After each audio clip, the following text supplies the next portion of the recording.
Bismillahirrahmanirrahim. Kita lanjutkan kembali menyelami kisah-kisah teladan untuk dijadikan sebagai contoh suri tauladan.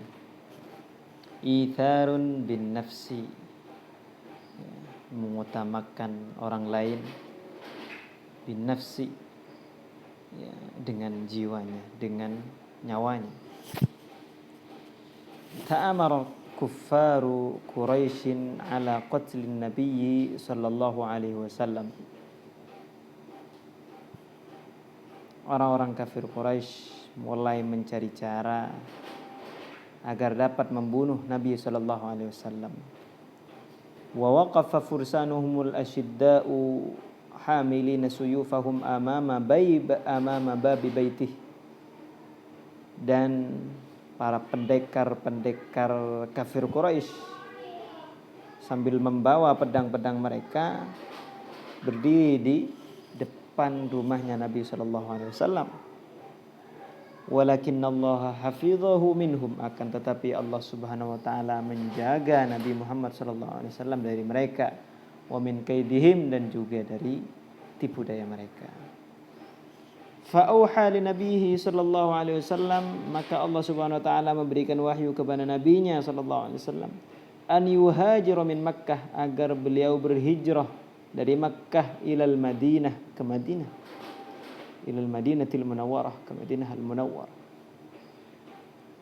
Fatalaba Rasulullah sallallahu alaihi wasallam min ibni ammihi Ali bin Abi Thalib radhiyallahu anhu, maka Rasulullah sallallahu alaihi wasallam meminta kepada anak pamannya, yaitu sepupunya Nabi Muhammad sallallahu alaihi wasallam, Ali bin Abi Thalib radhiyallahu anhu, an yanama fi firashihi, agar beliau tidur di tempat tidurnya beliau.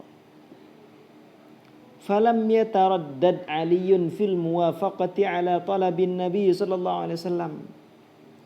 Ali radhiyallahu anhu yang saat itu masih belia, masih kecil, tidak ragu-ragu untuk menerima permintaannya Nabi sallallahu alaihi wasallam. Wa qaddama nafsahu fidaan lahu, dan mempertaruhkan jiwanya, mempertaruhkan nyawanya sebagai tebusan untuk Nabi Muhammad sallallahu alaihi wasallam. Fanama fi firashihi, maka betul Ali bin Abi Thalib tidur di tempat tidurnya Nabi Muhammad sallallahu alaihi wasallam. Wa taghatta bi burdatihi, dan beliau menutup dirinya dengan selendangnya Nabi Muhammad sallallahu alaihi wasallam. Wa huwa ya'lamu anna al-musyrikeen qad yaqtulunahu li dhannihim annahu nabi sallallahu alaihi wasallam. Dan Ali bin Abi Thalib paham bahwasanya orang-orang kafir Quraisy, orang-orang musyrik, bisa saja membunuhnya, karena persangkaan mereka bahwa ia adalah Nabi Muhammad sallallahu alaihi wasallam.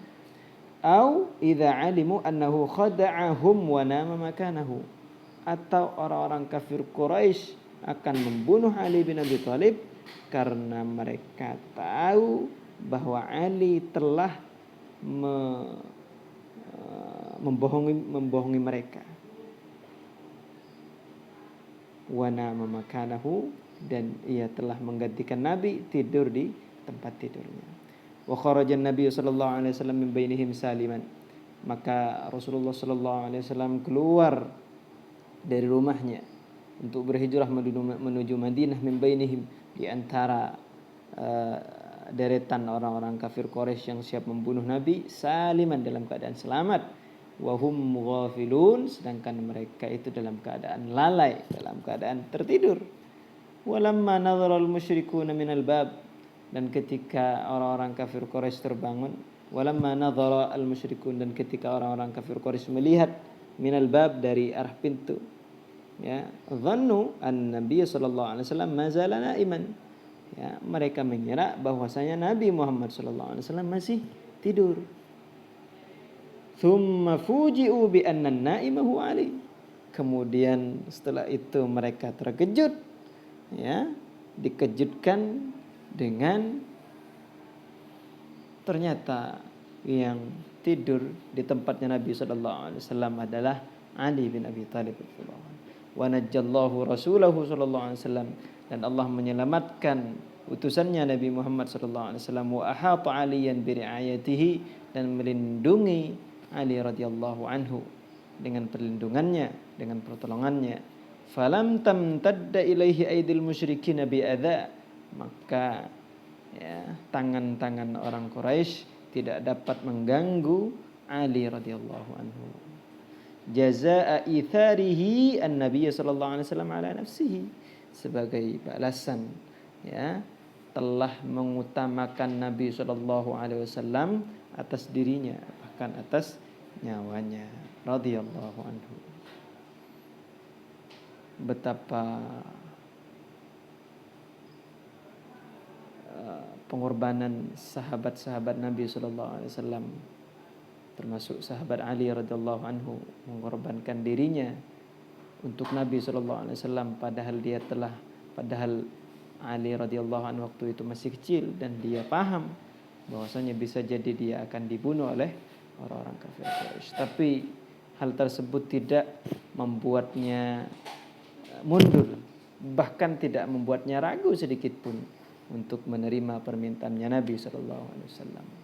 Semoga kita dapat mengambil hikmah dan bisa menjadikan hal ini sebagai contoh dalam kehidupan kita, berkorban untuk agama, untuk Allah dan Rasulnya.